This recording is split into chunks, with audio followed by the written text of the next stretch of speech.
From Gordon College down the road, so I have for many years been thinking and teaching on this great philosopher, Søren Kierkegaard. So I'm sharing with you today from my long-standing experience introducing students at Gordon to the thought of Kierkegaard, and so hopefully that background will assist me in relating some of his major ideas to you today.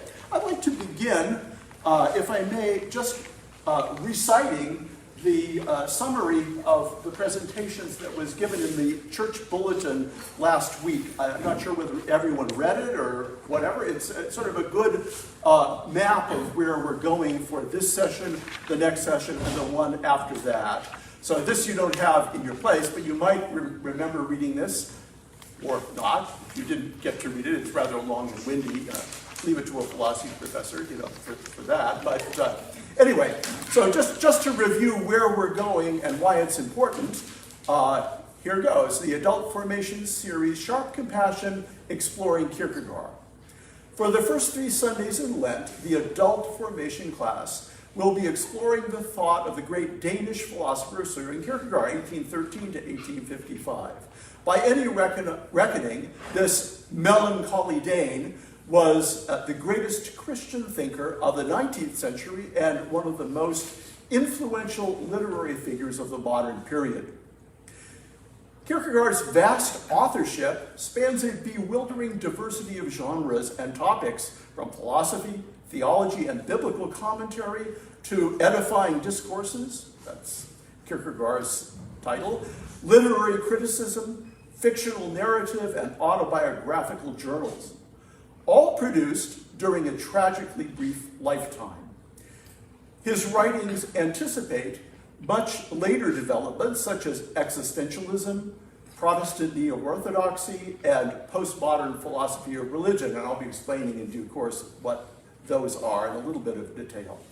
And Kierkegaard's critique of what he called Christendom, according to Kierkegaard, the unholy alliance of religion with political power, economic interests, and cultural hegemony, has never been more relevant, at least in my estimation, than today. Kierkegaard's take on what it means to become a Christian is rigorous, demanding, and bafflingly paradoxical. And I'm going to be trying to unwind some of those paradoxes in the next periods that we have together.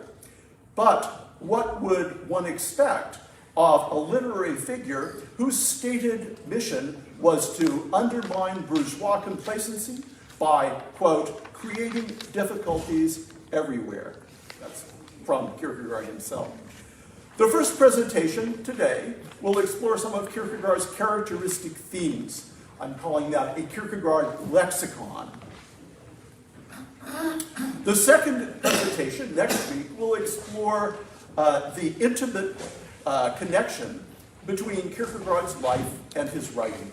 And then the final presentation on the 20th will be devoted to what kind of way, truth, and life Kierkegaard envisions as the mission of Christ and Christ's followers. Now, I want to pause here before I actually begin my presentation. Does everyone have 2 handouts? If you don't have 2 handouts, I have plenty of copies here. And I'm going to leave them in a convenient place here by Jack on this table. So I recommend that you take these. There are texts from Kierkegaard's writings that I'm going to be reading from. And then there's an outline of today's presentation and the presentations for the next 2 periods. So there they are. I recommend picking those up and using them to follow along. Any questions before we begin today? I'm partially visually impaired, so I might have a hard time seeing who raises a hand and so on and so forth. So just to let you know, I'm not ignoring you if you do raise a hand. And once again, there are 2 handouts here on the table by Jack Davis. He's the keeper of the keys there. And please feel free to come up and get both of those because they'll be helpful. All right, I will begin by saying something that you sometimes hear on NPR's program, All Things Considered, introducing some segments, and that is the following. This presentation will not be appropriate for all audiences. Okay. What do I mean by that? Well, first of all, it's an academic lecture, and that puts many people to sleep. I'm a long-standing teacher at the undergraduate level. When those heads start going down on the desk, I know, that's the end, no matter if I have another 45 minutes left. So there's that. But more seriously, I will be exploring Kierkegaard on topics and issues that some might consider offensive or threatening in some way. So that's the more serious element. For instance, not today, but probably next time, issues having to do with human sexuality will be coming up. And we'll be also mentioning such things as suicide and so on and so forth. So, if those topics are threatening or difficult and so on, you're hereby forewarned that we will be going into not too graphically or too much in detail, but nevertheless, those topics will be broached. And once again, if you just came in, there are 2 handouts to help follow along by Jack Davis here on the left-hand side in the front. So, why am I saying that this presentation or these presentations might not be appropriate for all audiences? Well, Kierkegaard designed his whole authorship to awaken by means of a kind of shock therapy. Awaken to what? Well, before we get to that, let's take a look at this phrase, creating difficulties everywhere. And that is the first text in the handout of texts from Kierkegaard's authorship. And I'm going to be reading these aloud, and you can follow along, and so on. What difficulties did Kierkegaard have in mind? Well, here we have a text. It was actually originally unpublished, but is now, of course, part of the complete works of Kierkegaard. How Johannes Flemichus became an author. Now, hey, Dane, I thought this... Yes? Could you stay behind the mic because the camera's fixed? Got it. Yeah, I'm used to being a sort of, peregrination teacher here, pacing around, but thank you for reminding me, Paul. So, who's Johannes Flemichus? I thought we were talking about Kierkegaard here. Well, Kierkegaard produced many of his works, particularly in the earlier phase of his authorship, under assumed names, pseudonyms. And we'll talk about the pseudonyms more later on, but these pseudonyms are not just names for Kierkegaard, for Søren Kierkegaard, but rather, they are fictitious authors that Kierkegaard invented to expound the fictitious author's distinctive style, distinctive worldview, distinctive frames of reference. So, as Kierkegaard warns his readers, don't necessarily think that everything that the pseudonym says is identical with my position or my point of view on anything. That having been said, this bit here is clearly autobiographical, not of Johannes Flemichus, but rather of Søren Kierkegaard himself, although it gives us a somewhat satirical introduction, not only to his pseudonym Johannes Flemichus, but a satirical introduction to Kierkegaard himself. All right. It is now about 4 years since I got the notion of wanting to try my hand as an author. I remember it quite clearly. It was on a Sunday. Yes, that's it, a Sunday afternoon. As usual, I was sitting out of doors at the cafe in Frederiksberg Garden. There I sat and smoked my cigar. I had been a student for 10 years, and that's accurate of what Kierkegaard had been doing up to this point. Although never lazy, all my activity, nevertheless, was like a glittering inactivity, a kind of occupation for which I still have a strong predilection and perhaps even a little talent. I read much, spent the rest of the day idling and thinking and idling, but that was all it came to. An inexplicable and overwhelming weight constantly held me back, by strength as well as by artifice. This weight was my indolence. So there I sat and smoked my cigar until I lapsed into reverie. You are now, I said to myself, on the way to becoming an old man, without being anything and without really undertaking to do anything. On the other hand, wherever you look around you, in literature and in life, you see the celebrated names and figures, the much heralded men, the many benefactors of the human race who know how to benefit mankind by making life easier and easier.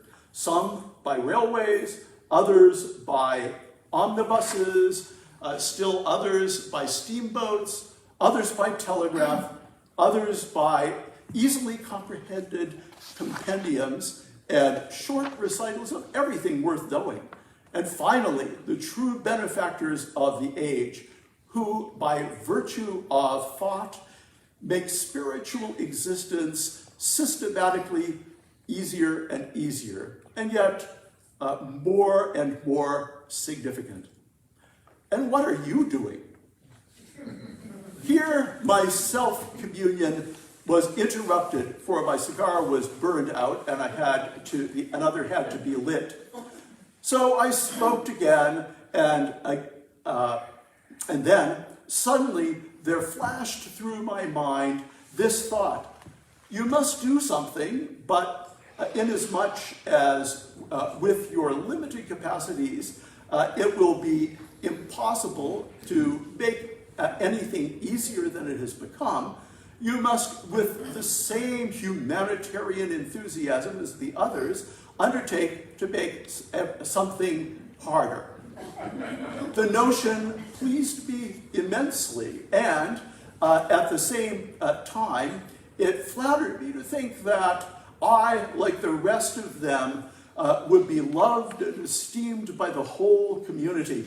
For when all combine in every way to make everything easier and easier, there remains only one possible danger, namely that the easiness might become so great that it would be too great, then only one want is left, that people will want difficulty.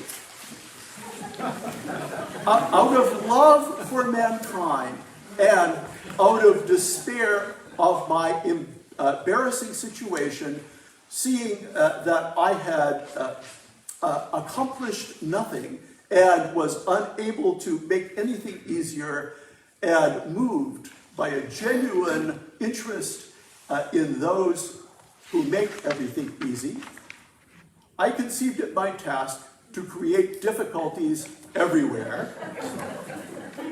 One last line here.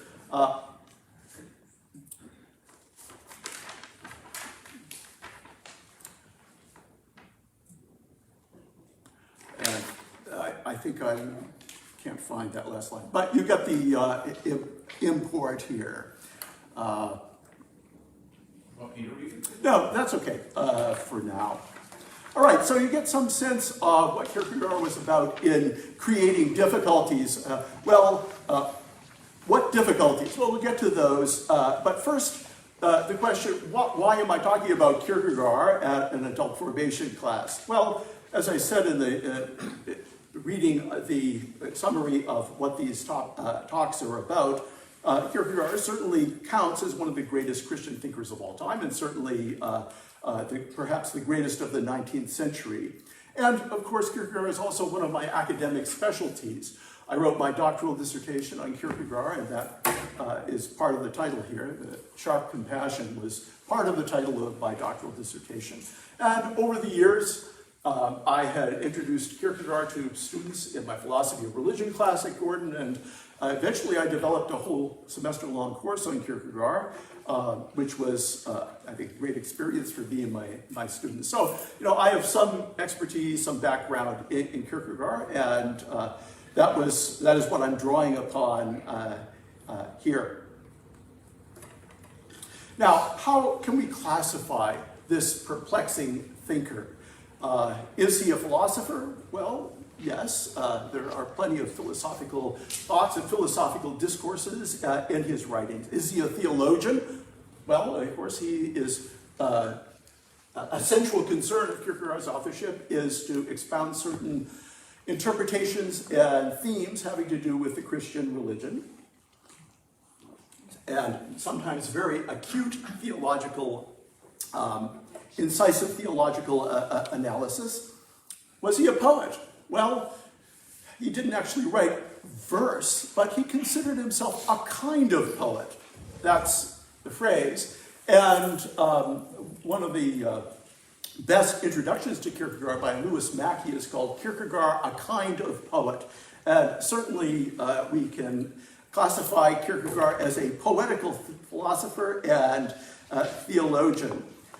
Is he a literary figure? Well, obviously he counts as that, one of the great writers of modernity, not always easy to read, a lot of long sentences, a lot of subordinate clauses, a lot of long paragraphs and repetition and so on, but certainly worth the read. Was he a contrarian? Yes, certainly in his own cultural time and place, to be sure. Something of a contrarian who creates difficulties everywhere. So that gives you some sense of the breadth of his concerns and the breadth of genres in his authorship. What about Kierkegaard's influence? Well, there was a little bit in that introduction that I read, but let's explore that a little bit further.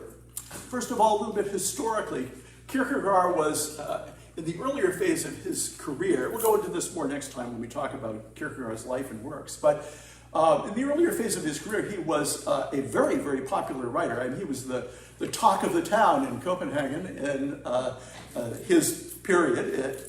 And everyone was reading his pseudonymous works, the works that came out under these fictitious names representing fictitious characters, not necessarily Kierkegaard's own point of view. But then certain things happened that made Kierkegaard less popular. His contrarian tendencies, his critique of his culture and particularly of the Danish Lutheran Church, which was an established religion. When that started to really heat up, people started getting a little bit cool towards this literary figure. And by the time of the last phase of his career, he was something of a pariah. He was ostracized. He was considered really too hot to handle. And his vast authorship sort of slid into obscurity during the first generation after his death.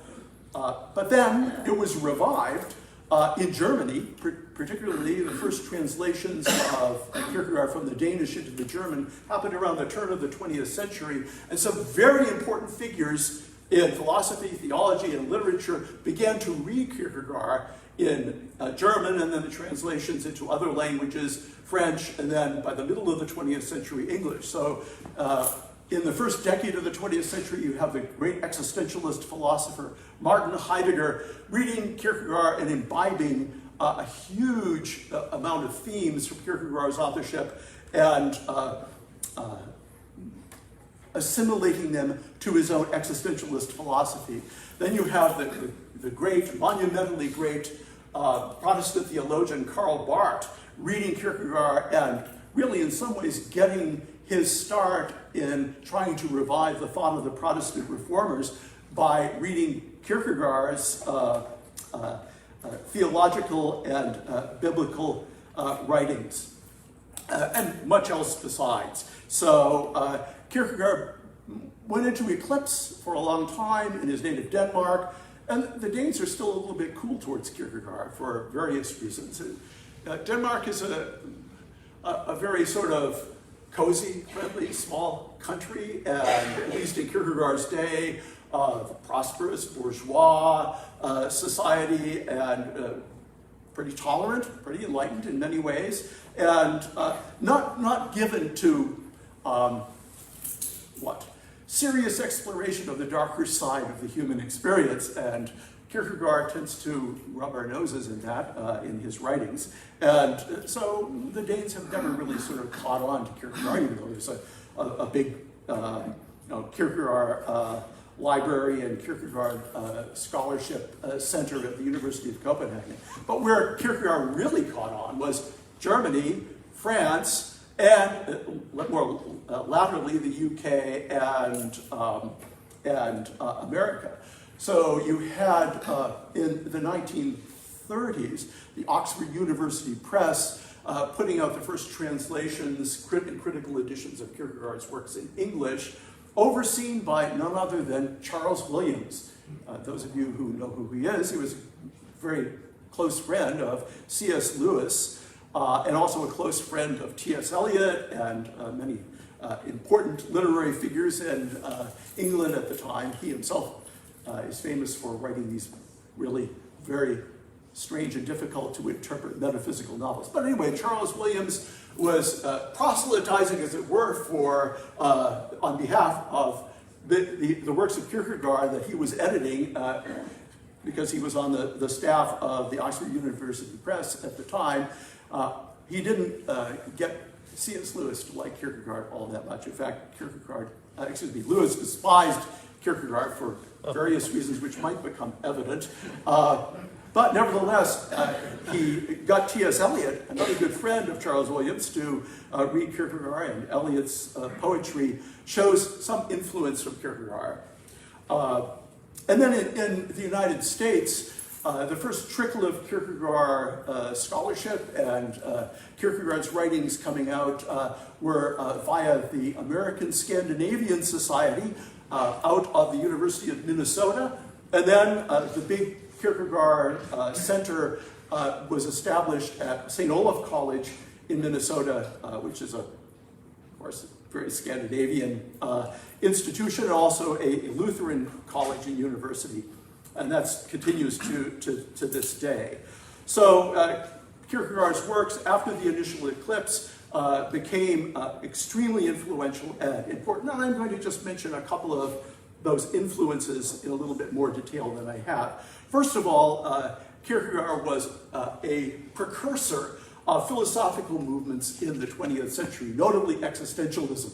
You might be thinking, existentialism, isn't that an atheistic philosophy? There's Jean-Paul Sartre and Albert Camus and the myth of Sisyphus and nihilism. And so, well, there are a great many Christian existentialists and religious existentialists. So here are some names. Some of these names might not be familiar to you. Some of them might be. So I mentioned Sartre and Camus, certainly influenced by Kierkegaard. Martin Heidegger, I also mentioned. Those, of course, are the non-religious existentialists. But there are two very important Jewish figures that were massively influenced by Kierkegaard, Martin Buber and Joshua Abraham Heschel. You may have heard of those guys. They're wonderful Jewish thinkers. And then there's a Catholic philosopher, Gabriel Marcel. And then more laterally, some important Catholic thinkers, let's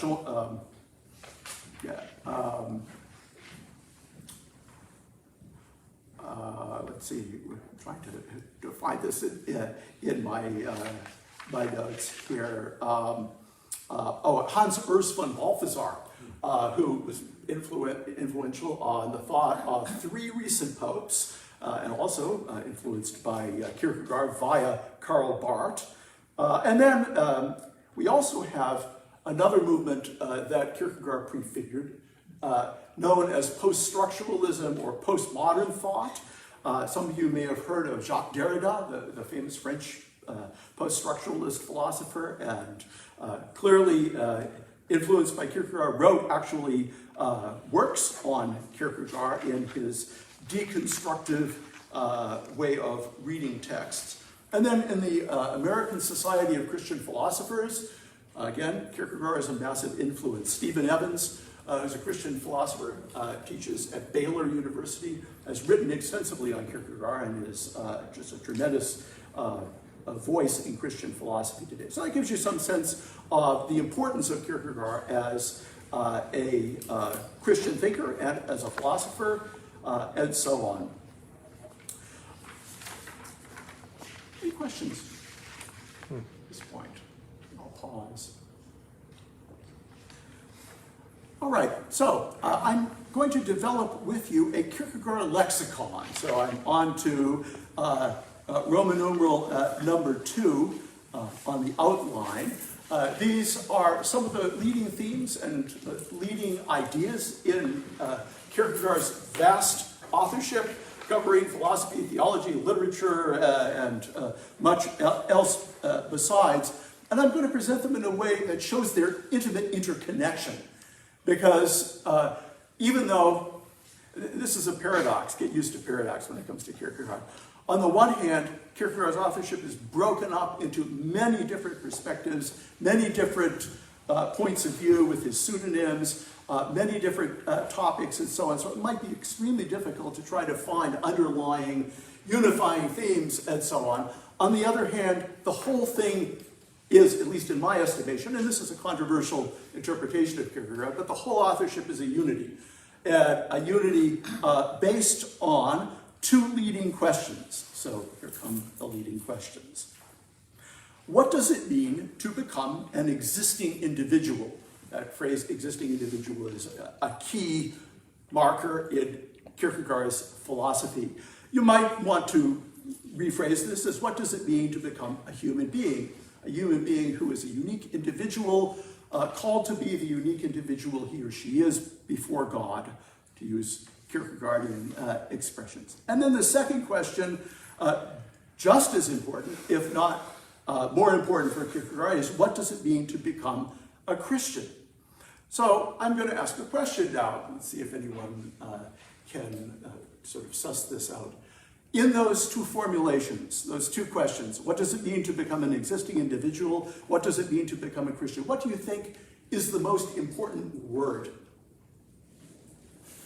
in those 2 formulations? And this will give you a clue to Kierkegaard's become, absolutely. So what Kierkegaard is saying about this, sorry, get back on. Thank you. What Kierkegaard is saying about our vocation as existing individuals, our individuality, our humanity, yes, the fundamental roots of that are given, but our task is to become what we are. Our task is to come into existence within coming into existence. There's a wonderful Danish phrase here that's certainly unpronounceable. The Danish language is that for English speakers, but is also perhaps difficult to translate. It's at blive, B-L-I-V-E, which is Danish for become or come into, and T-I-L, pronounced te, is to. So it's to become to come into, and so on. So what does it mean to come into existence when you're already in existence? Well, in a sense, not our whole individual script or narrative of our lives is not given all at once. We develop that through time. And we're always creating a story through our free choices, through our interactions, through our relationships with one another, with God, and so on and so forth. Well, I think that becomes evident what Kierkegaard is saying. Our existence is not static, it's dynamic. We're always facing forward and contemplating possibilities for enactment in our various individual contexts and situations.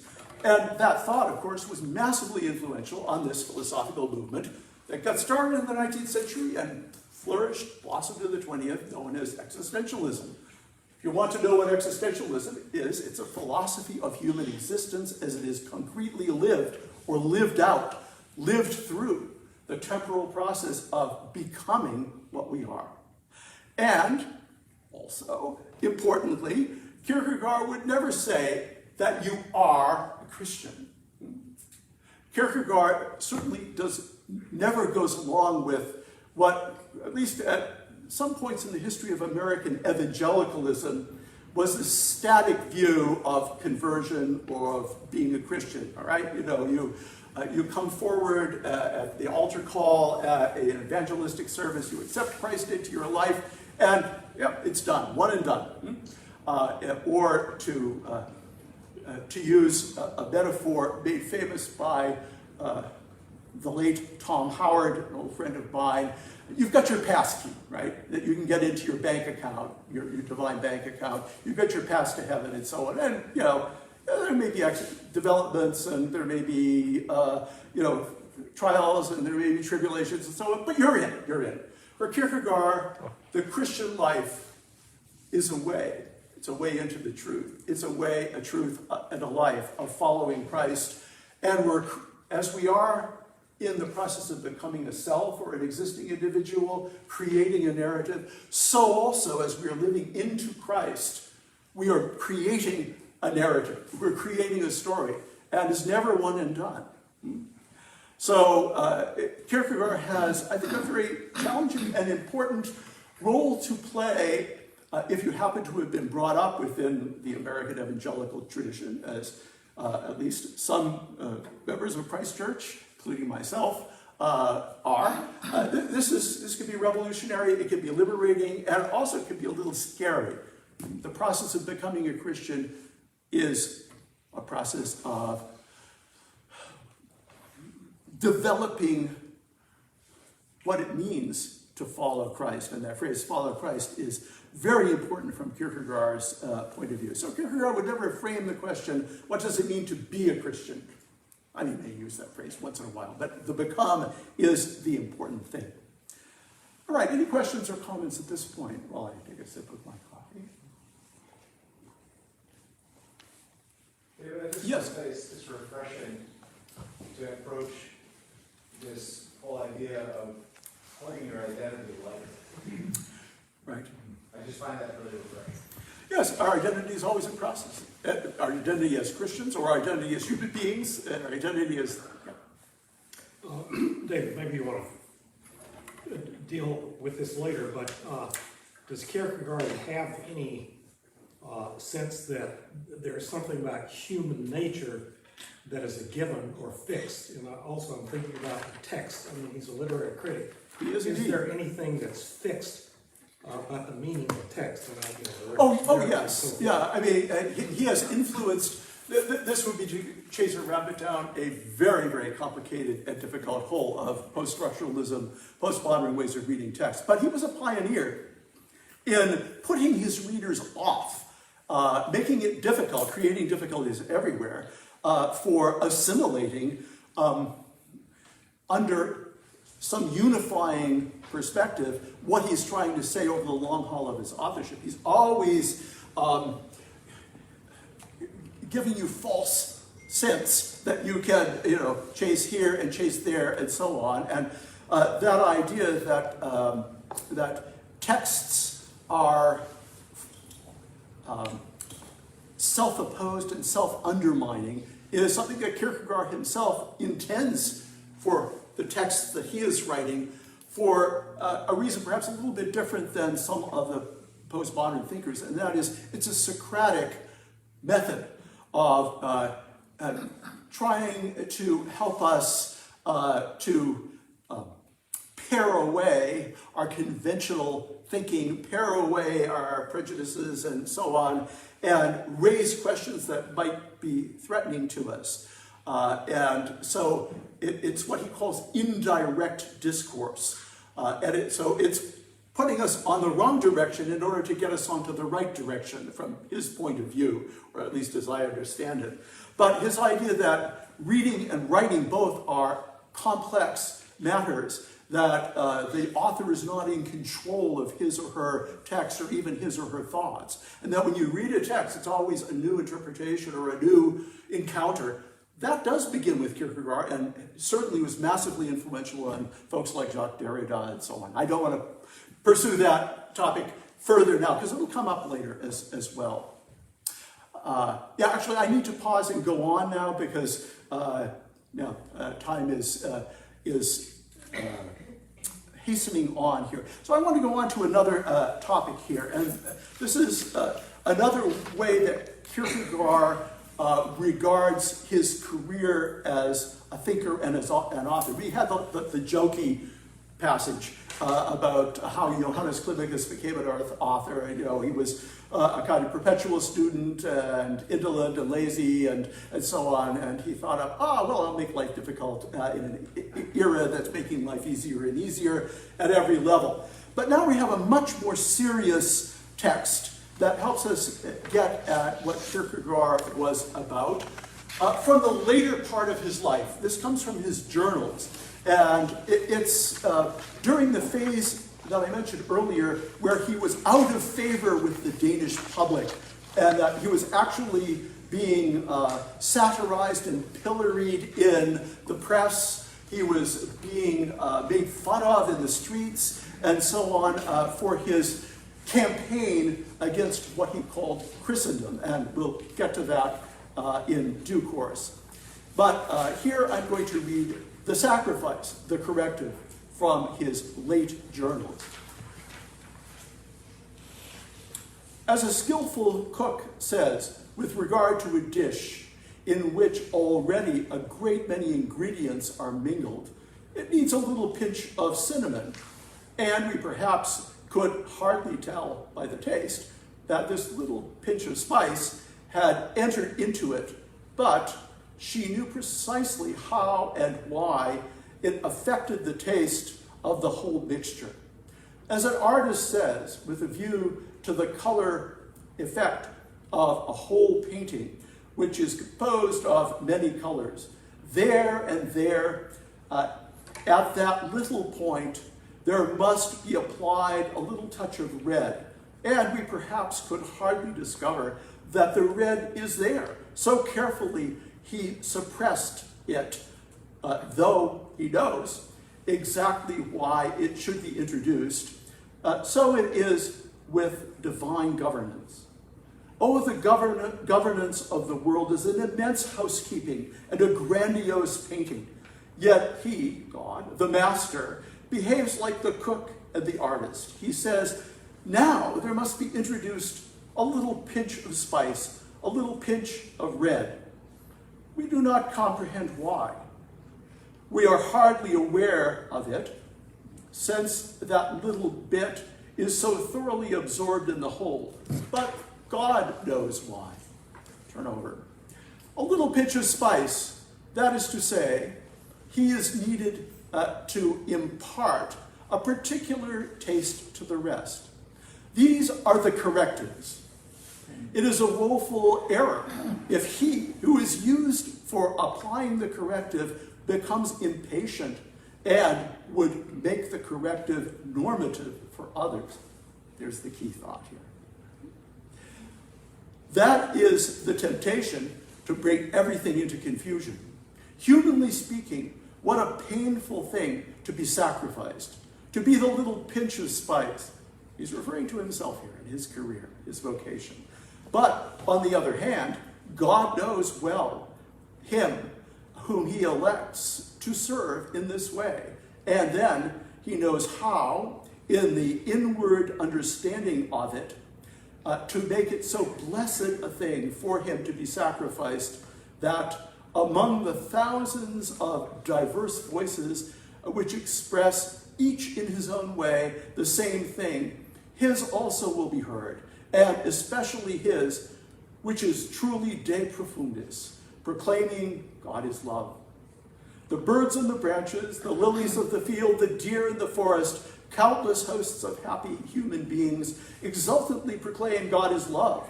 But beneath all these sopranos, supporting them, as the bass part does, is audible the de profundis which issues from the sacrificed one.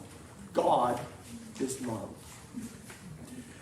Now, I could ask, if we had more time, and I'm scrunching 3 weeks of Kierkegaard from my philosophy of religion course into 3 periods, so it's going to be difficult to cover everything I would like to. If we had time, I would ask for volunteers to interpret that passage, but I'm going to have to point out a couple of very salient and important features myself. One is the very notion of a corrective, whether it be a pinch of spice or whatever, is precisely not that which is normative. Normative means, a a full exposition of something, a deeply satisfying and balanced perspective. Kierkegaard is not a balanced thinker. He's a very extreme Christian thinker in some ways, very radical, and what he's trying to do is to correct the imbalances of his age, his time, his culture, or perceived imbalances. And so the sacrifice of his career, including the ostracism, including the satirizing of him brutally in the press, and so on, including his being persona non grata in ecclesiastical circles because of his critique of the established church, and so on.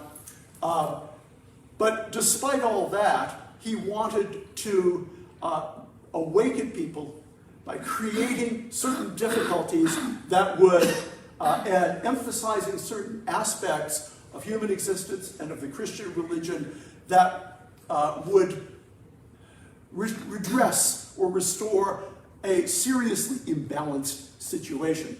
So here's the deal. We're going to be expounding some of Kierkegaard's ideas, which I said at the beginning could be a bit offensive, or at very least very challenging and hard to handle. And you don't have to agree with Kierkegaard. That's one of the great things of being a philosopher and reading texts from a philosophical view. You can enjoy the text and appreciate what's going on, but you don't have to agree with everything the philosopher or theologian or whatever says. So being a philosopher and a philosophical reader gives you a certain distance.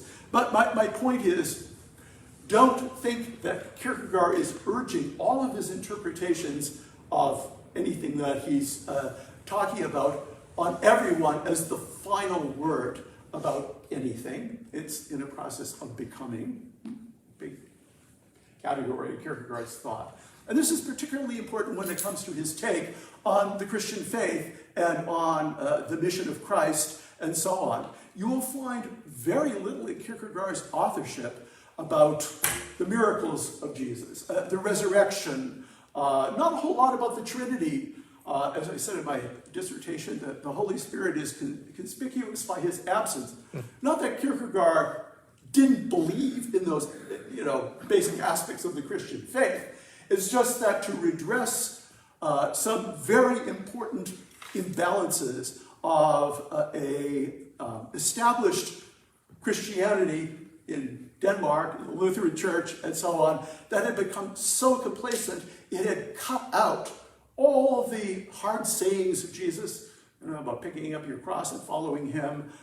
It had completely omitted this idea of the cost of discipleship. That phrase sounds familiar. It's from Dietrich Bonhoeffer, who was also greatly influenced by Kierkegaard, one of those 20th century theologians that got a whole lot from Kierkegaard. And so you will find in Kierkegaard's interpretation of Christianity a huge amount about Christ's role as suffering servant. That's the key from his point of view. And you'll find a whole lot, and it's truly profound, about the incarnation and what it means for Jesus to be not only God, but truly and genuinely human. And we'll get to that absolute paradox, as he calls it, in due course, probably next time, or maybe in the third period. So when you read Kierkegaard, as I would encourage you to do, great Lenten reading, by the way, would be his edifying discourses published under the title Purity of Heart.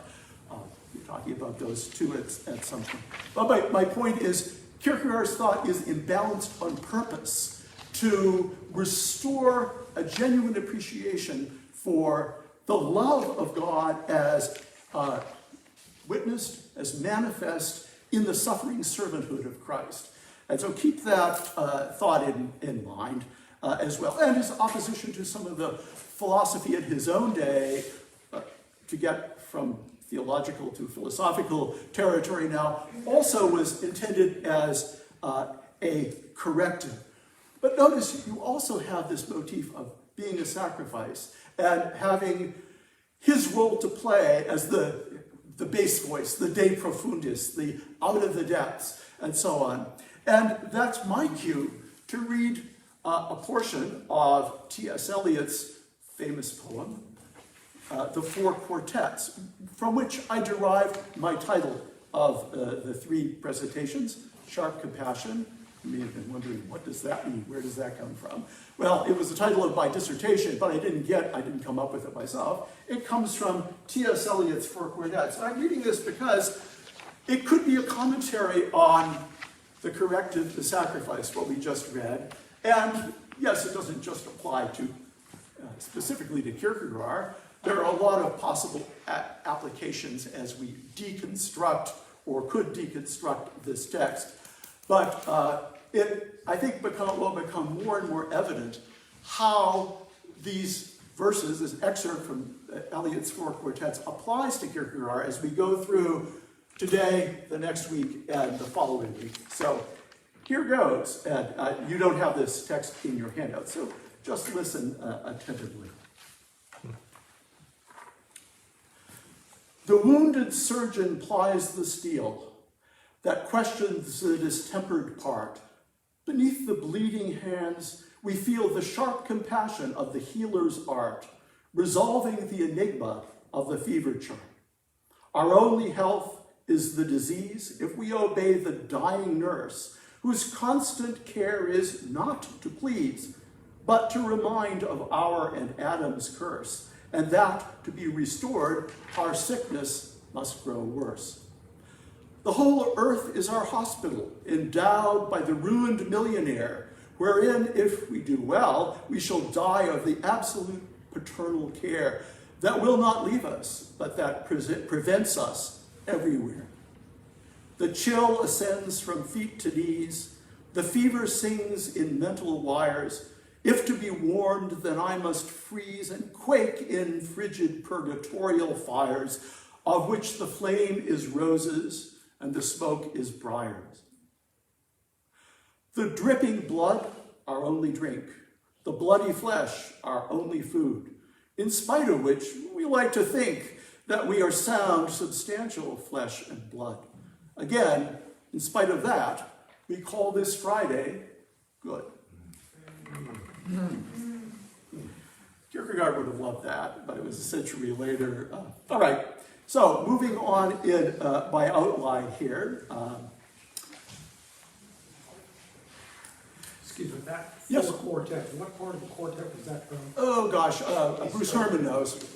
East Coker. East Coker, thank you. Now, if Kierkegaard is providing a corrective, what needs correction? Well, I've already gone into this a little bit, but I'm going to go into it in greater detail, because one of the most important, and I think one of the most contemporarily relevant aspects of Kierkegaard's thought is his critique of what he calls Christendom. All right, well, what is Christendom? Well, it's a long story. It begins with Constantine in 313 AD, the Roman emperor that ended the persecution of the Christian church and made Christianity the official religion of the Roman Empire. Well, it was a mixed blessing, of course. In part, it had the advantage of making Christianity a culturally legitimate religion, and so on, and that was good, and ended the persecution, yeah. But unfortunately, it created a situation where Christianity was now spread not only by the preaching of the gospel, but at the point of a sword. And so there began this unholy alliance between religion, political power, economic interests, and cultural hegemony, which by Kierkegaard's day had, of course, become the very cultural life of Europe, including Denmark. So I'm going to read a couple of selections. It's in your texts handout here. And they're not in order, so let me try to find, yeah, it's the fifth text in. So if you count them, will be like the second or third page. It's the one that's entitled, When All Are Christians, Christianity Does Not Exist. Okay? Rather controversial. And this comes from the end of Kierkegaard's career when he was starting and continuing his campaign against the established church in Denmark. And maybe before I read this, I should just mention a little bit of historical detail here. Again, as with most European countries, I think all European countries in the 19th century, each country had its established religion propped up by political power, and in Denmark it would have been the Lutheran Church, having spread north of the Scandinavian countries from the German Reformation, from Luther and so on.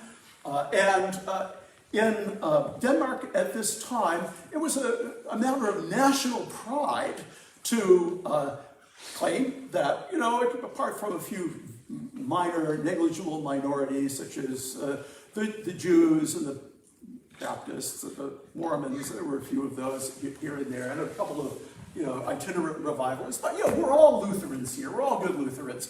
If you're a citizen of Denmark, if you're a benefit of what the Danish theologian and church leader Grundtvig put it, the matchless accomplishment of the ages is Christendom, is this Christian culture in which, your taxes are going to prop up the church, to give the clergy a really, really good living, and the clergy, of course, will have cultural prominence, and they'll be, leaders and spokespeople for the culture, and it's just, to be a good Dane, a good citizen, and so on, is to be a Christian, and to be a Christian is to, support the nation and its cultural and political hegemony. Okay, with that in mind, when all are Christians, Christianity does not exist. Gradually, the human race came to itself, and shrewd as it is, it saw that to do away with Christianity by force was not practicable. So, let us do it by cunning, they said. We are all Christians, and so Christianity is for this very reason abolished. And that is where we now are. The whole thing is a knavish trick. These 2,000 churches are, Christianly considered, a knavish trick. These 1,000 priests in the employ of the state, in velvet, silk, broadcloth, or bombazine, are a knavish trick. The whole thing rests upon the assumption, which Kierkegaard elsewhere calls a disastrous illusion, that we are all Christians, which is precisely the knavish trick of doing away with Christianity. Then the next one, the religious situation. And again, this is from his pamphleteering campaign against the established church. Oh, by the way, I should mention, Kierkegaard was not a sectarian or a schismatic. He never left the state Lutheran Church. He was a member, and he actually did lay preaching and so on or in the context of certain services. So don't think that Kierkegaard was out to create a little sect of true believers or something like that. He utterly rejected that role. And of course, part of the problem with the spoiling of Kierkegaard's reputation during the latter part of his career is that this misinterpretation of what he was about was spread abroad, so that they thought, oh gosh, this guy's some type of fanatic who's trying to undermine the established church, the institutional church, and so on. No, he remained a loyal member, a critically loyal member of the Lutheran Church to his dying day. But his campaign is not against the institutional church, it's against Christendom. And it'll become more evident what that is in this next selection. So let's see if I can find this here. The religious situation. Number 6, right. But the question is, on which page is it found here? 4. Thank you. Appreciate that. My visual deficiencies are getting the better of me from time to time. All right. And there's a word missing here. The first sentence should begin with in. In the New Testament, the situation is this. The speaker, our Lord Jesus Christ, himself absolutely expressing opposition, stands in a world which in turn is absolutely expresses opposition to him and to his teaching.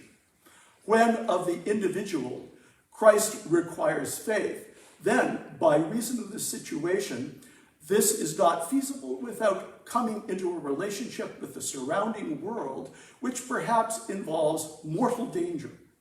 When Christ says, "Follow me," then by reason of the situation, the consequence will always be exposure to danger.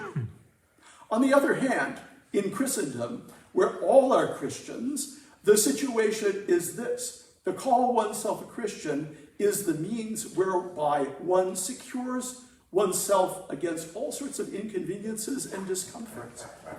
And the means whereby one secures worldly goods, comforts, profit, etc., etc. Now, if you want to advance in public esteem and, have a great career, join the clergy in Denmark in the 19th century. But in Christendom, we make believe nothing has happened. We declaim about confessing Christ before the world, about following him, etc., etc., and orthodoxy flourishes in the land. No schism, orthodoxy everywhere, the orthodoxy which consists in playing the game of Christianity. We are what is called a Christian nation, but in such a sense that not a single one of us is in the character of the Christianity of the New Testament any more than I am. Notice that disclaimer, that's important. Kierkegaard is not denouncing from a position of I'm the true Christian here and everyone else is. No, he's confessing that he too is not a true Christian in the New Testament sense, who again and again have repeated and do now repeat that I am only a poet, a kind of poet. The illusion of a Christian nation is due doubtless to the power which number exercises over the imagination. I have not the least doubt that every single individual in the nation will be honest enough with God and with himself to say in solitary conversation, if I must be candid, I do not deny that I am not a Christian in the New Testament sense. If I must be honest, I do not deny that my life cannot be called an effort in the direction of what the New Testament calls Christianity, in the direction of denying myself, renouncing the world. Rather, the earthly and the temporal become more and more important to me with every year that I live. But inasmuch as Christianity is spirit, the sobriety of spirit, the honesty of eternity, there is, of course, nothing which, to its detective eye, is so suspicious as are all fantastic entities such as Christian states, Christian lands, a Christian people, and, how marvelous, a Christian world. Now remember, Kierkegaard's thinking is a corrective of imbalances, but those imbalances have not gone away. And I see we're out of time. We didn't make it very far into the outline. That's fine. So let me just conclude with this for now, and we'll pick it up exactly where we left off today. And so one modification of what I said earlier, I said that you could take the text leaflet or the text handout home. We didn't get far enough. We're going to need that next time. So if you could leave both handouts, we'll pick them up. So, Christendom is not dead. There are those who would like to, in our own age and in our own nation, restore a kind of theocratic Christendom. And, Kierkegaard, in his day, gives us, I think, a very sobering reflection on what the illusion is that somehow, the nation or the culture or whatever is more Christian, that guarantees that all are Christians. And that the New Testament is somehow now finally, at last, put into practice. Well, that may not be the case. All right, so we'll pick it up exactly there with the next topic on the outline next time. And it may turn out that we don't cover everything in my free session handouts. That's fine if we don't. Take care. We'll see you at